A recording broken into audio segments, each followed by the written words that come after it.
Hello friends, safety first tutorials में मैं आपका स्वागत करता हूं। आइए आज देखते हैं सेफ्टी पॉलिसी क्या होती है। यहां पर सेफ्टी पॉलिसी की डेफिनेशन दी हुई है, आइए देख लेते हैं। An organisation safety policy is recognised written statement of its commitment to protect the health and safety of the employees as well as the surrounding community. मैं आपको बता दूं कि एक ऑर्गेनाइजेशन में उसकी सेफ्टी पॉलिसी कितनी स्ट्रांग है, कितनी इफ़ेक्टिव है, इससे उस कंपनी की पहचान होती है। क्योंकि एक अच्छी पॉलिसी से ही कंपनी का कमिटमेंट पता चलता है हेल्थ एंड सेफ्टी के प्रति। आइए हम आगे देखते हैं। अब सेफ्टी पॉलिसी एक रिटन स्टेटमेंट होता है, इसमें ये लिखित होता है कि वो हेल्थ एंड सेफ्टी के प्रति कितने जागरूक है और कैसे वो अपने एम्प्लॉयज़ की और अपने आसपास की सराउंडिंग्स को सुरक्षित रखने का प्रयास करेगी। आइए एक और डेफिनेशन हम देखते हैं। इस डेफिनेशन में सामाजिक और कानूनी दायित्व बताया गया है, जो कि एक हेल्दी वर्किंग एनवायरनमेंट प्रोवाइड करने की बात कही गई है।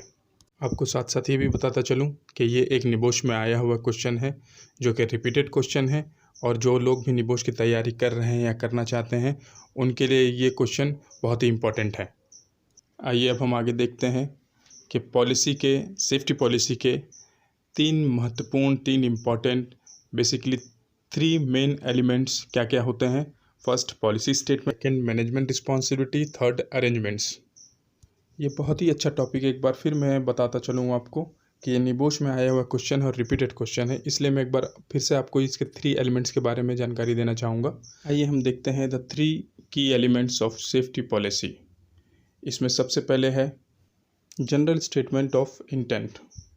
इसका मतलब ये है कि इसे किस उद्देश्य से बनाया गया है और किस प्रकार हम सेफ्टी पॉलिसी को फॉलो करके एक सेफ वर्क प्लेस बना सकते हैं। आगे देखते हैं हम। Aims and objectives to create and maintain a safe workplace. किसी भी ऑर्गेनाइजेशन का एम और ऑब्जेक्टिव सिमिलर ही होता है सेफ वर्क प्लेस के लिए, कि वहाँ के एम्प्लॉयज़ को, स्टाफ को, वर्कर्स को और आसपास की सराउंडिंग्स को किसी भी तरीके का कोई नुकसान ना पहुँचे और ना ही कोई एक्सीडेंट वहाँ पर हो जिससे कि बिज़नेस को लॉस हो, क्षति हो, या फिर किसी भी तरह की गुडविल लॉस हो। आइए अब हम अगला पॉइंट देखते हैं। Senior most person in the organisation should sign the statement. आइए अब हम इस पॉइंट को समझते हैं।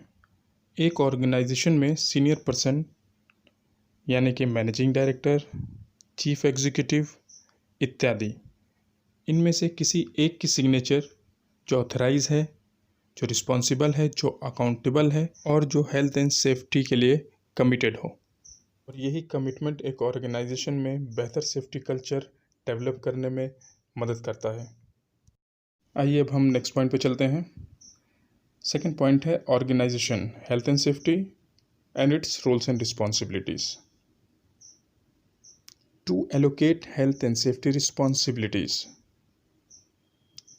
इसमें ये बताया गया है कि किसी भी ऑर्गेनाइजेशन में एक चार्ट डेवलप किया जाता है जो कि लाइन मैनेजमेंट को शो करता है, और ईच एंड एवरी पर्सन की रिस्पॉन्सिबिलिटी, अकाउंटेबिलिटी उसमें मेंशन की जाती है हेल्थ एंड सेफ्टी के प्रति। नीचे एक लाइन मैनेजमेंट का एग्जांपल शो कर रहा हूँ मैं आपको। Manager, site incharge, engineer, supervisor, इन सब की रिस्पॉन्सिबिलिटी बनती है हेल्थ एंड सेफ्टी के प्रति। नेक्स्ट पॉइंट भी देख लेते हैं हम। नेक्स्ट पॉइंट है to ensure effective delegating and reporting.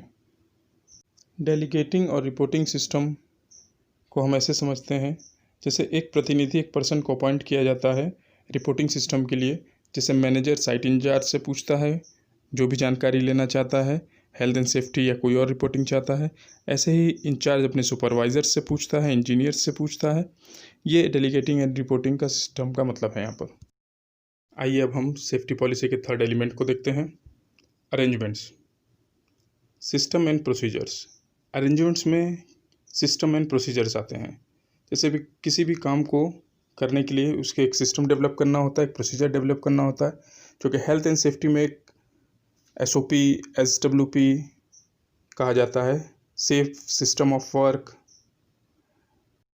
SSW भी कहा जाता है। आइए पहला पॉइंट पढ़ते हैं हम। This section sets out in detail the systems and procedure. इस सेक्शन में सिस्टम और प्रोसीजर के बारे में बात की गई है, जो कि मैं पहले ही आपसे बता रहा हूँ कि इसमें प्रोसीजर्स के बारे में बताया जाता है, जैसे रिस्क असेसमेंट है, ट्रेनिंग प्रोग्राम्स है और इमरजेंसी इंस्ट्रक्शंस के बारे में भी डिटेलिंग होती है। सेकंड पॉइंट देखते हैं, it show how the policy should be implemented. Second point में इन सारी पॉलिसी को लागू करने की बात हो रही है, कैसे कैसे हम इनको लागू करेंगे, ये डिस्क्रिप्शन होता है इसमें। फ्रेंड्स, ये वीडियो आपको कैसा लगा प्लीज़ मुझे कमेंट बॉक्स में बताएं। मेरे चैनल को सब्सक्राइब करें, लाइक करें, बेल आइकन का बटन दबाना ना भूलें। Thank you.